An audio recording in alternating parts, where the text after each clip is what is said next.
카네기 스피치 앤 커뮤니케이션, 데일 카네기 지음, 최염순 옮김. 파트 1. 효과적인 화술의 기본.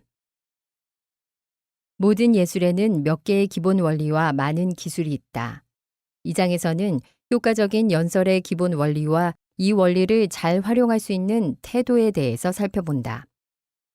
우리는 연설을 빠르고 쉽게 그리고 효과적으로 하는데 흥미를 갖고 있다. 이러한 결과를 빠르게 얻는 단 한 가지 방법은 목표를 정하고 굳건하게 전진하는 올바른 태도와 기본 원리를 습득하여 몸에 익히는 것이다. 기본적인 4가지 기술. 타이타니코가 북대서양의 차가운 바다를 침몰한 1912년, 바로 그 해에 나는 화술 강좌를 개설했다. 그 후 내 강좌의 졸업생 수는 300만 명에 이르렀다. 개강에 앞서 모인 예비 강좌에서 수강생들에게 무엇 때문에 화술 강습을 받고자 하며 또 그 결과로 무엇을 얻을 것인지를 밝힐 기회가 있었다. 물론 표현 방식은 각각 달랐지만 대다수가 보편적인 소망이 있었다.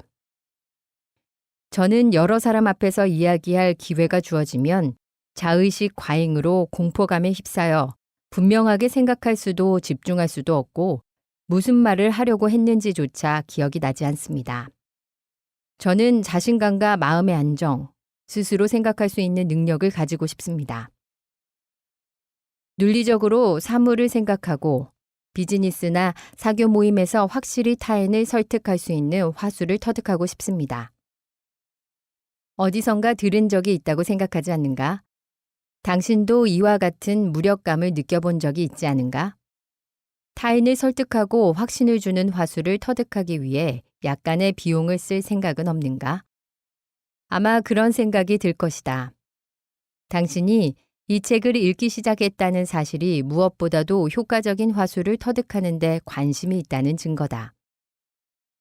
당신이 나와 이야기를 나눌 기회가 있었다면 틀림없이 이렇게 물었을 것이다.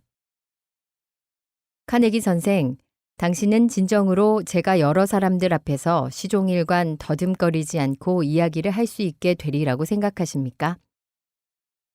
나는 모든 사람들이 공포심을 극복하고 용기와 자신감을 갖게 하는데 거의 전 생애를 바쳐왔다. 나의 강좌에서 일어난 기적을 모두 열거한다면 몇 권의 책으로도 부족할 것이다. 따라서 내가 어떻게 생각하는가 하는 따위는 문제가 되지를 않는다. 이 책에서 열거한 것을 실습한다면 누구라도 반드시 그렇게 되리라는 것을 나는 확신한다. 앉아있을 때는 차분히 생각할 수 있으면서도 청중 앞에 서면 몸이 굳어지는 이유가 어디 있는가? 청중을 향해서 이야기를 하려고 일어섬과 동시에 위장 속에서 나빗대가 파닥거리듯이 울렁거리는 기분이 든다든지 벌벌 떨지 않으면 안 될 이유가 있는가?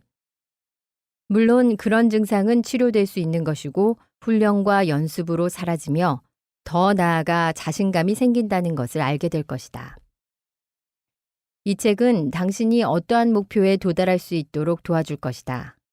단지 화술에 대한 법칙을 열거한 것도 아니고 발성이라든가 발음의 생리 해설서도 아니다. 이 책은 성인 대상의 화술법 훈련에서 추출해낸 핵심적인 것이다. 이제 현재의 당신을 출발점으로 해서 당신이 바라고 있는 결과의 최상의 선까지 이끌고 갈 것이다. 그동안에 당신이 해야 할 일은 이 책에서 권하는 방법에 따라 기회 있을 때마다 실제로 적용하고 중도에서 그치지 말고 꾸준히 따라하는 것이다. 다음에 열거하는 4가지 지침은 이 책에서 최대의 이익과 신속한 효과를 얻는 데 도움이 될 것이다. 타인의 경험에서 배워라. 동서고금을 막론하고 태어날 때부터 달변가는 존재하지 않는다. 더욱이 변론이라는 것이 수사의 법칙에 대한 용의주도함과 미묘한 변설이 필요한 세련된 예술이라고 일컬어지던 시대에 웅변가로 태어난다는 것은 지금보다도 훨씬 어려웠던 것이다. 오늘날에는 변론이란 대화의 연장이라고 생각된다. 이제 더 이상 사람들은 내노라 하고 뻐기는 스타일이라든가 낭랑한 음성 따위는 바라지 않는다.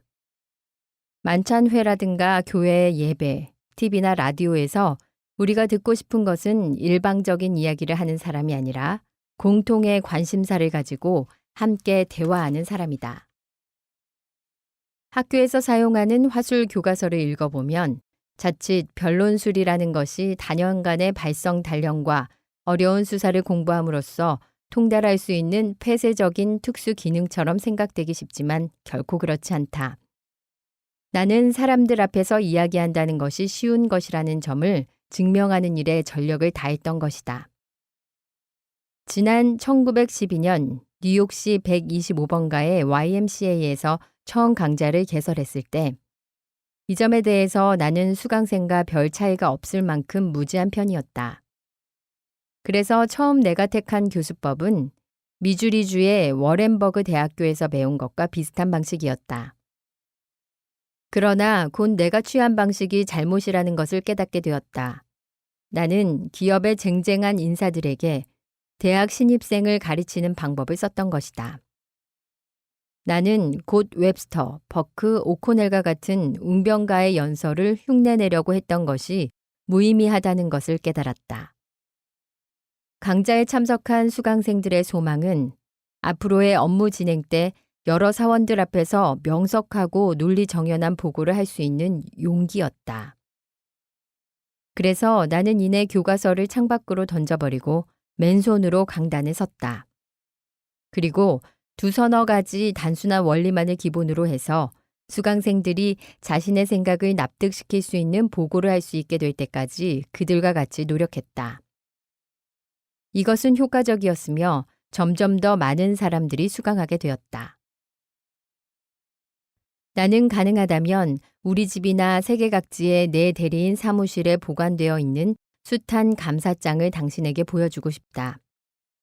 감사장을 보낸 사람들 중에는 뉴욕타임즈의 경제면이나 월스트리트 저널에 자주 이름이 나오는 기업의 CEO도 있고 주지사라든가 국회의원, 대학의 학장 또는 연예계의 스타도 있다.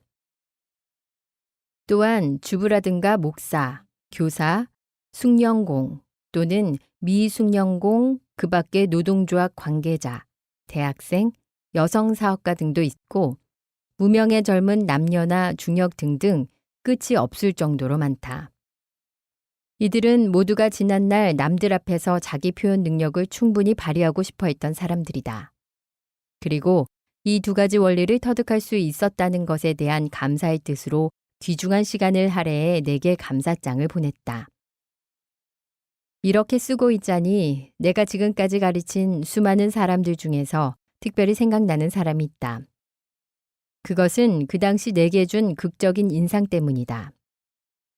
그는 필라델피아에서 사업가로 성공한 D.W. 켄트라는 사람이었는데 강좌에 참가한 지 얼마 되지 않아 나를 점심 식사에 초대하고는 진지한 자세로 이렇게 말했다.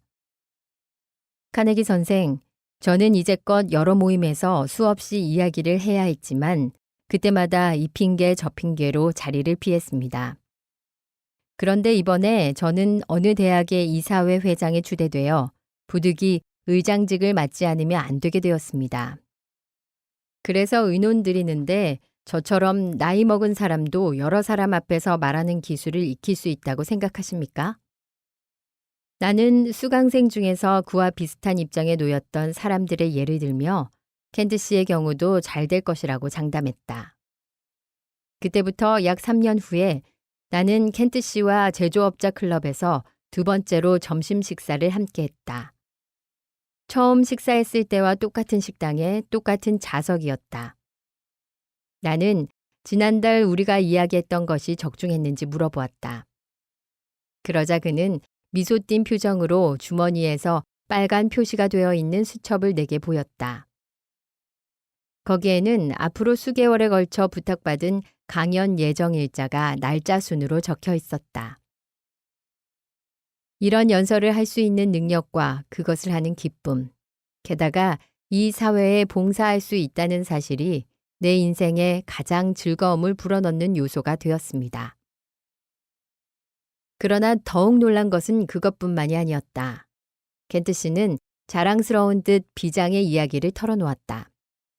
그것은 그가 소속되어 있는 교회가 필라델피아에서 대회를 열게 되었고 이 대회에서 영국 총리의 초청 연설을 성사시켰다는 것이다.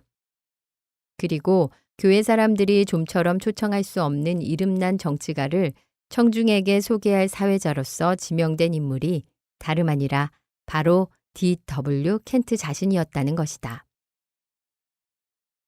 이 사람이 불과 3년 전에 바로 이 테이블에 앉아서 대중이나 남들 앞에서 서슴없이 이야기할 수 있는지를 내게 물어본 사람이라니. 또 하나의 다른 예를 들어보겠다. 지금은 작고했지만 B.F. 굴리치 회사 회장인 데이비드 M. 굴리치가 어느 날 사무실로 나를 찾아왔다. 저는 태어나서 이제까지 연설 공포증에서 벗어나질 못했습니다. 그러나 저는 이사회의 회장으로 회의 때 의장직을 맡지 않으면 안 됩니다. 이사회 멤버들은 오랫동안 친분이 두터운 사람들이어서 테이블에 둘러앉아 있을 때는 온갖 잡담을 거리낌 없이 할 수 있습니다. 그런데 일단 일어나서 이야기를 시작하려고 하면 그 순간 그만 온몸이 굳어 거의 한마디도 하지 못합니다. 수년 동안 이런 식이었습니다. 아무리 화술이 능한 당신이라고 하지만 제게는 별 수가 없겠지요. 저는 중증 환자입니다. 제 증상은 이제 만성이 되었지요. 별 수가 없을 것이라고 생각하셨다면 무엇 때문에 저를 찾아오셨습니까? 그 이유는 단 한 가지입니다. 사실은 제 개인적인 격리 업무를 관리하기 위해 회계사를 한 사람 고용했습니다. 이 사람이 자신의 사무실로 가기 위해서는 반드시 내 사무실을 통과해야 합니다. 그런데 이 사람은 아주 내성적이어서 벌써 몇 년 동안 언제나 제 앞을 지나칠 때는 고개를 푹 숙이고 말 한마디 제대로 하지 못하고 도망치듯이 지나다녔습니다.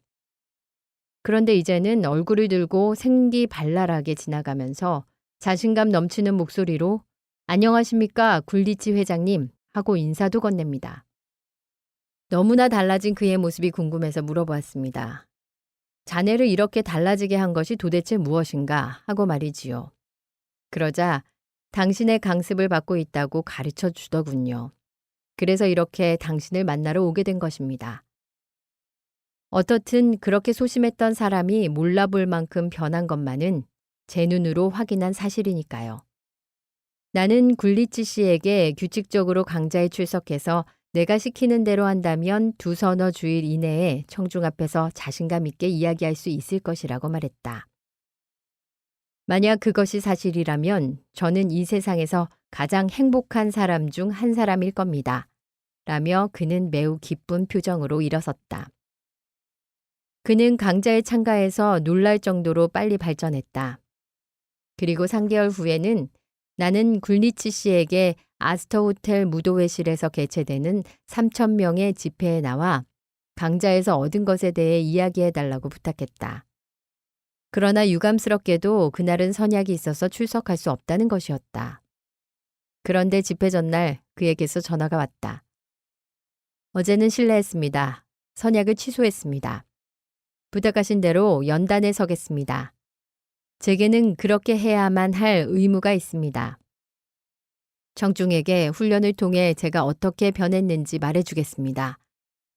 청중 가운데 몇 사람이라도 제 이야기로 그들의 인생을 곤혹스럽게 하는 공포감을 극복할 수 있는 용기를 갖게 해주고 싶습니다.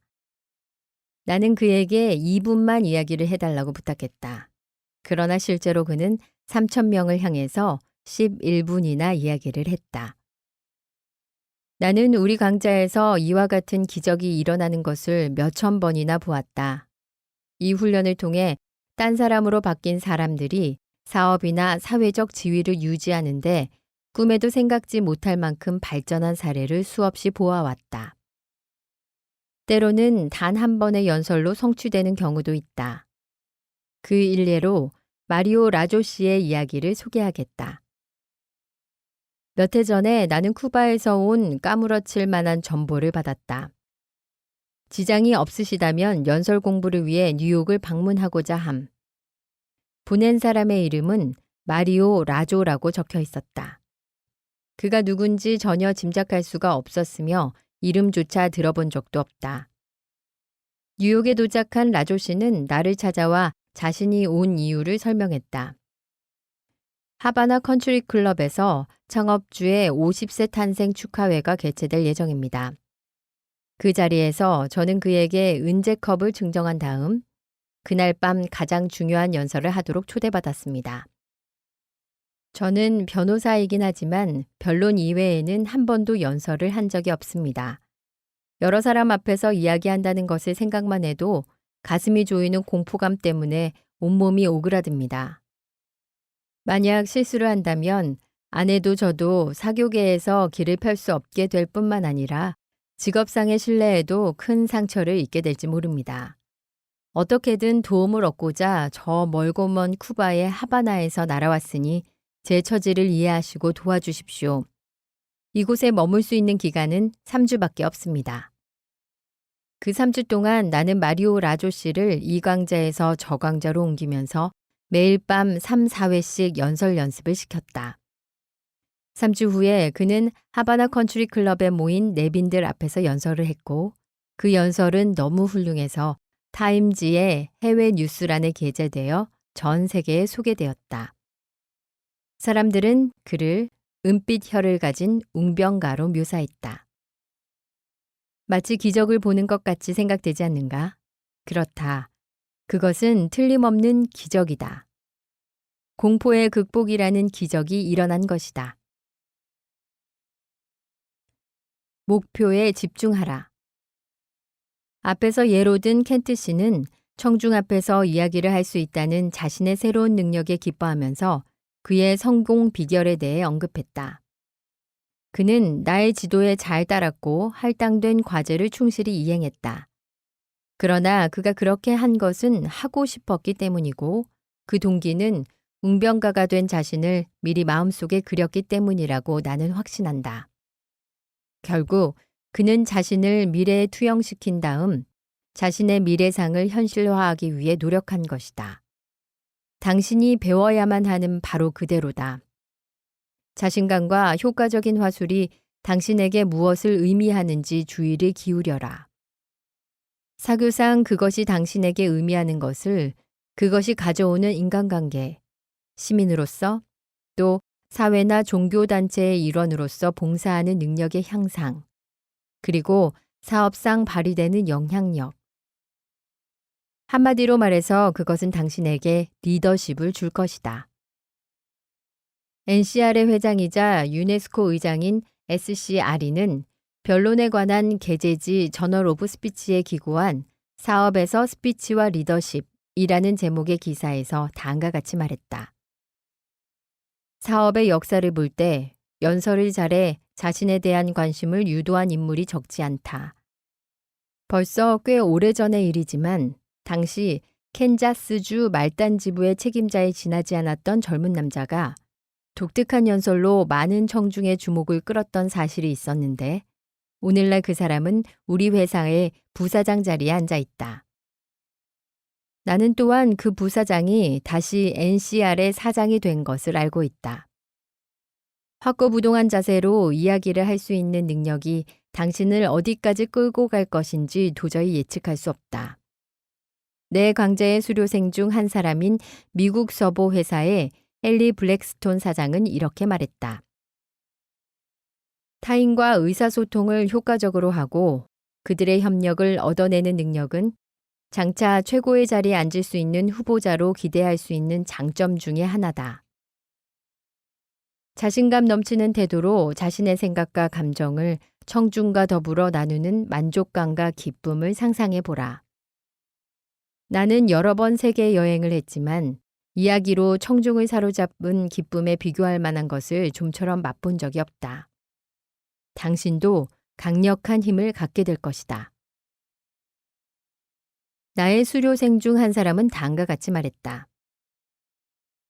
언제든지 시작하기 2분 전에는 일어서서 이야기를 하는 것보다 매를 맞는 편이 오히려 낫겠다는 생각이 든다. 그러나 끝나기 2분 전에는 이야기를 끝내는 것보다 총살을 당하는 편이 오히려 더 나을 것 같은 기분이 든다. 이제는 청중 앞에서 이야기하게 될 자신을 한번 그려보는 것이 어떨까? 자신 있게 연단에 올라 여기저기서 소곤대는 말소리를 들으면서 차근차근 정확하게 정곡을 찌르는 이야기를 진행한다. 그러면 청중이 귀를 기울이며 자기 이야기에 끌려드는 분위기를 느끼게 된다. 따스한 갈채를 받으면서 연단에서 내려오고 이어 회합이 끝났을 때 청중의 공감 어린 감상이나 인사를 받는다. 이 일련의 과정에는 마법처럼 거역할 수 없는 매력과 잊을 수 없는 전율이 포함되어 있다.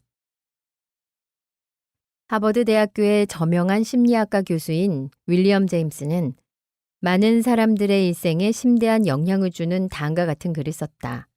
그것은 용기라는 보물을 감추어둔 알리바바의 동굴의 문을 여는 열려라 창개의 주문과 같다. 거의 어떤 분야에서건 궁극적인 힘이 되는 것을 목표를 향한 열정이다. 어떤 결과를 바라는 마음이 진실로 절실하면 바라는 결과에 도달하는 것은 거의 확실한 것이다. 선한 사람이 되고 싶다고 바란다면 선한 사람이 될 것이요. 부자가 되고 싶다고 바란다면 부자가 된다. 또 학자가 되고 싶다면 학자가 될 수 있다. 다만 그럴 경우에 필요한 것은 목적하는 것과 양립할 수 없는 여러 가지 일을 버리고 목적한 것만을 진실로 염원해야만 된다. 수많은 사람들 앞에서 효과적으로 이야기를 할 수 있는 능력으로 얻어지는 이익은 비단 공식적인 연설을 하는 능력뿐만이 아니다. 가령 실제로 평생에 한 번도 공식 석상에서 연설할 기회가 없다고 하더라도 이 훈련에서 얻어지는 이익은 다양하다. 한 가지 예를 들면 대중연설 훈련은 자신감을 얻는 가장 이상적인 길이다. 수많은 청중을 상대로 이상적인 연설을 할 수 있는 능력이 자신감이 더욱 커진다는 것을 알 수 있다. 카네기 코스에서 참가한 사람 중에는 무엇보다도 사교적인 모임에서 내성적인 성격과 자의식 과잉에서 탈피하고 싶다는 것이 동기가 된 사람들이 많다. 이런 사람들은 같은 강자의 동료들 앞에서 이야기하는 것쯤은 자기도 할 수 있다는 것을 알게 됨으로써 자의식이라는 것이 문제가 안 된다는 것을 깨닫게 된다. 그래서 새롭게 습득한 융통성 있는 태도로 가족이나 친구, 동료나 고객 또는 일을 부탁한 사람들을 놀라게 한다. 수강생 중에는 앞에서 언급한 굴리치 씨처럼 다른 사람이 눈부시게 달라진 모습을 직접 보고 놀라워하며 참가하게 된 사람이 결코 적지 않다. 이런 식의 훈련이 성격에 미치는 영향 중에는 당장 그 효과가 표면에 나타나지 않는 것도 있다. 지난달 나는 애틀랜틱에서 외과 의사를 하고 있는 전미의학협회의 회장이었던 데이비드 알만 박사에게 대중연설의 훈련이 정신과 육체의 건강에 미치는 이점에 관해 어떻게 생각하는지 물어보았다. 그러자 박사는 웃으면서 이렇게 대답했다. 그 질문에는 진찰에 대한 처방적 형식으로 대답하는 것이 가장 적절할 것 같습니다. 이 처방은 아무 약국에서나 조제할 수가 없습니다. 그것은 각 개인이 만들어야 합니다. 만약 그것을 조제할 수 없다는 사람이 있다면 그것은 잘못입니다. 그 처방전은 나의 책상 위에 있다.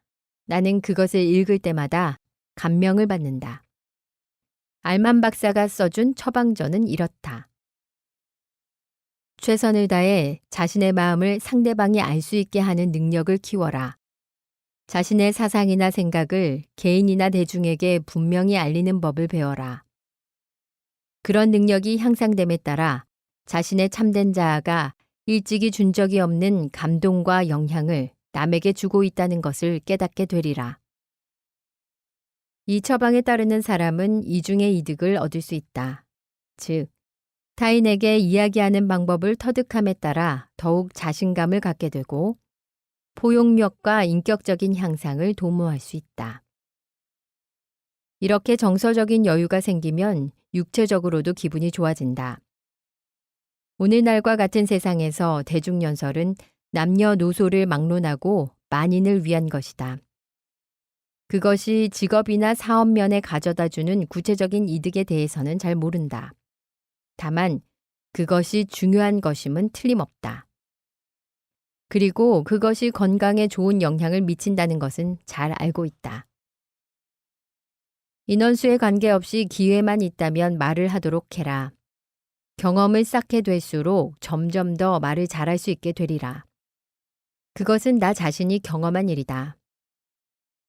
그리고 그때까지는 일찍이 느껴본 적이 없는 정신의 고양, 즉 자신이 완전한 인간이라는 느낌을 자각하게 된다. 이것은 훌륭한 감각적인 체험이고 어떤 약으로도 얻을 수 없는 효과다.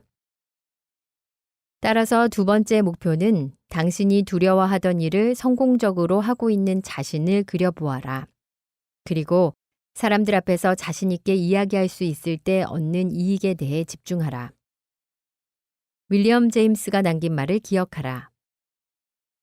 진정으로 어떤 결과를 기대하는 마음이 절실하다면 자신이 바라는 결과에 도달하는 것은 거의 확실하다. 성공을 확신하라. 나는 어느 라디오 방송 프로그램에서 지금까지 내가 배운 최대의 교훈을 간략하게 표현해 줄 것을 요청받은 적이 있다.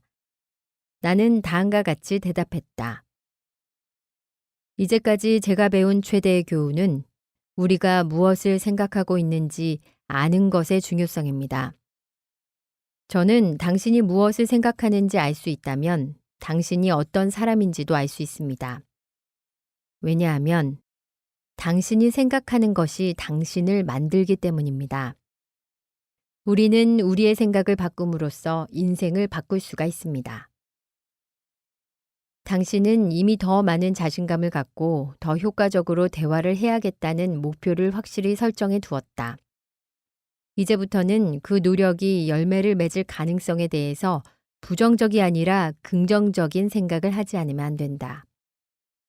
여러 사람 앞에서 이야기하기 위한 노력이 가져다 주는 결과에 대해 낙관적인 생각을 해라. 이 능력 개발을 위해 헌신하겠다는 결의를 말과 행동으로 나타내야만 한다. 여기에 더 효과적인 연설을 하기 원하는 경우 확고한 결의라는 것이 얼마나 필요한 것인지를 증명하는 극적인 예가 있다. 그 이야기의 주인공은 경영자로서 높이 평가받고 있으며 대규모 사업을 한 사람으로서 기념비적인 존재가 되었다. 그러나 그러한 그도 대학에 다닐 당시에는 여러 사람 앞에서 말을 하려고 하면 더듬거리기만 했다.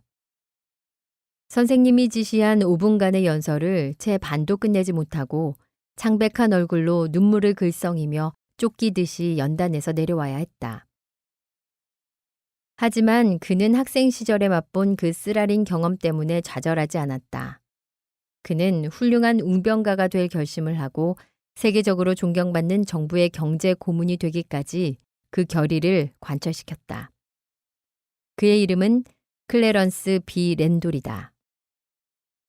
풍부한 사상이 담긴 저서 신념의 자유에서 그는 대중연설에 대해 다음과 같이 썼다. 가령 내가 이제까지 제조업자협회의 만찬회라든가 상공회의소, 로터리클럽, 모금운동이나 동창회, 그 밖의 장소에서 행한 연설에 대해서 공로상을 받는다면 나의 소매 끝에서 어깨까지 가득 찰 것이다. 제1차 세계대전 때는 미시간주의 에스카바나에서 애국적인 열변을 토했고 자선운동을 위해서는 인기 배우 미키 루니와 또한 교육운동에서는 하버드 대학교의 총장 제임스 브라이언 코난트와 시카고 대학교 총장 로버트 M. 허친스 등과 지방을 돌아다니며 열정적인 연설을 했다. 더구나 서툰 프랑스어로 만찬의 석상에서 연설을 한 적도 있다. 나는 청중이 무슨 말을 듣고 싶어 하는지, 또 그것을 어떻게 표현해 주었으면 하는지를 어느 정도 알고 있다고 생각한다. 중요한 사업의 책임자가 될 만한 인물이라면 배우고자 하는 마음이 있어야 하며 의욕만 있다면 못 배울 것이 없다. 나는 랜돌 씨의 지론에 찬성한다. 성공에 대한 의지는 효과적인 화술을 익히는 과정에서 중요한 요인이다. 만약 내가 당신의 심중을 엿보고 당신의 강한 욕구와 사고의 명암을 꿰뚫어 볼 수 있다면 틀림없이 당신이 의사 전달 기술을 어느 정도로 빨리 개선할 수 있을지 예언할 수 있다. 언젠가 미국 중서부 지역에서 열린 내 강좌의 첫날, 자신을 건축업자라고 밝힌 한 사나이가 어떻게 해서든지 전미건축업자협회의 대변인이 되겠다고 자신 있게 말했다. 그는 전국을 돌아다니면서 만나는 사람마다 건축에 관한 문제점이라든가 기업의 성과에 대해 이야기하는 것이 큰 소망이었다. 이 사람, 즉 조에 버스틱은 진심으로 그렇게 말했다. 그와 같은 수강생을 발견한 것은 강사로서 큰 기쁨이다. 그는 정말 열의가 대단했다. 그는 지방에 국한된 문제뿐만 아니라 전국적인 문제에 관해서도 이야기할 수 있게 되기를 바랐고 그 바람은 끈질긴 데가 있었다. 그때는 건축업자에게 1년 중 가장 바쁜 시기였는데도 그는 자기가 할 이야기의 내용을 완벽하게 조사해서 열심히 연습했으며 강좌에는 하루도 결석하지 않았다. 그는 열심히 하는 수강생이라면 틀림없이 할 수 있는 일을 해냈다. 즉, 자기 자신도 놀랄 만한 속도로 발전을 한 것이다. 2달이 지나자 강좌 내에서 월등한 성적을 보였고 마침내는 대표로 선출되기도 했다. 다음 글은 강좌를 담당했던 강사가 약 1년 후에 보낸 내용이다. 저는 조 헤이 버스틱이라는 사람을 벌써 옛날에 잊었습니다. 그런데 어느 날 아침 식사 테이블에서 신문을 보다가 조의 사진과 관련 기사가 실려 있는 것을 보았습니다. 그는 그 지방 건축업자의 대규모 집회에서 연설을 했는데 놀랍게도 미국 건축업자협회의 회장이 되어 있었던 것입니다. 이렇듯 어떤 일에서나 성공하기 위해서는 다음과 같은 자질이 필요하다. 열정을 불러일으키는 욕구, 산을 평지로 만드는 지속성, 그리고 성공에 대한 확고한 자신감이다. 율리우스 카이사르가 대군단을 이끌고 갈리아에서 배를 타고 해협을 건너 지금의 영국에 상륙했을 때 그 출정을 성공적으로 이끌기 위해서 그가 어떤 일을 했는지 아는가? 카이사르는 대군을 도버 해협에 정지시켜 놓고 병사들 앞에서 200피트 해상에 떠 있는 군함에 모조리 불을 질렀다. 적지에서 대륙과 마지막 연결이 끊기고 퇴각할 최후 수단이 영디로 사라졌으니 남은 길은 오직 하나, 전진하여 정복하는 길뿐이었다. 그것은 참으로 현명한 방법이었다. 결국 그 군대는 목숨을 걸고 싸웠다. 이것이 카이사르의 불굴의 정신이었던 것이다. 청중에 대한 공포를 극복하려는 당신도 이를 본받는 것이 어떨까? 소극적인 생각은 불더미에 던져버리고 우유부단한 과거로 도피하는 길은 모두 다 막아라. 모든 기회를 잡아 연습하라. 나는 제1차 세계대전 전에 YMCA에서 했던 강의 내용의 거의 전부를 바꾸어 버렸다. 해마다 새로운 아이디어가 강의에 첨가되고 여러 가지 변화가 나타나지만 변하지 않는 철칙이 한 가지 있다. 그것은 어느 강좌의 수강생이건 최소한 한 번 동료 앞에서 말을 해야 한다는 것이다. 왜 말을 해야 하는 것일까? 그것은 물에 들어가지 않으면 헤엄을 칠 수 없는 것과 마찬가지로 실제로 사람들 앞에서 말을 해보지 않고는 화술을 습득할 수가 없기 때문이다. 가령 이 책을 포함한 변론술에 관한 책들을 모두 독파했지만 여전히 연설이 서투다고 해서 이상할 것은 없다. 이 책은 지도서적으로는 강력한 것이다. 그러나 당신은 이 책을 읽고 그것을 연습해야만 한다. 조지 버나드 쇼는 설득력 있는 연설을 할 수 있게 된 비결에 대해 사람들에게 이렇게 말했다. 스케이트를 배우는 요령과 같습니다. 아무리 남이 웃더라도 겁내지 말고 끈기 있게 연습하면 됩니다. 쇼는 젊었을 때 그 어디에서도 찾아보기 힘들 만큼 내성적인 사람이었다. 어떤 사람의 집을 방문할 때는 노크도 하지 못하고 20분 이상 서성거렸을 정도였다. 별난 것도 아니고 대수롭지도 않은 수줍음 때문에 저처럼 고민하고 저처럼 부끄러워한 사람은 아마 몇 안 될 것입니다. 그러나 마침내 그는 소심하고 내성적인 성격을 극복하기 위해 다른 어떤 것보다도 효과가 빠른 확실한 방법을 생각해냈다. 그는 자신의 약점을 가장 강력한 무기로 전환하기로 결심한 것이다. 그는 어느 토론회에 가입했다. 런던 시내에서 공개 토론 프로그램이 있는 화합에서 반드시 출석해서 토론에 적극 참가했다. 이제 조지 버나드 쇼는 20세기 전반에 가장 자신있고 재치있는 웅변가의 한 사람으로 바뀌었다. 말할 기회는 곳곳에 얼마든지 있다. 조직에 들어가서 발언할 수 있는 직책을 자진해서 맡아라. 찬성을 표명하는 것이라도 좋으니 공개석상에 나가 자신의 의견을 말해라. 주일학교에 나가서 가르치는 것도 한 가지 방법이다. 보이스카우트의 지도자가 되는 것도 좋다. 적극적으로 집회에 참가할 기회가 주어지는 그룹이라면 어떤 그룹이라도 좋으니 가입하라. 주위를 한번 둘러보라. 업무상 단합대회나 사회활동, 정치활동도 좋고 이웃끼리의 모임에도 나가 무엇이든지 의견을 말하라. 실제로 말을 해보기 전에는 얼마나 화술이 진보할 것인지 그 누구도 알 수 없는 일이다. 그 이치는 잘 알고 있습니다. 하지만 저는 배운다는 괴로운 일에 부딪히면 그만 결심이 무너집니다.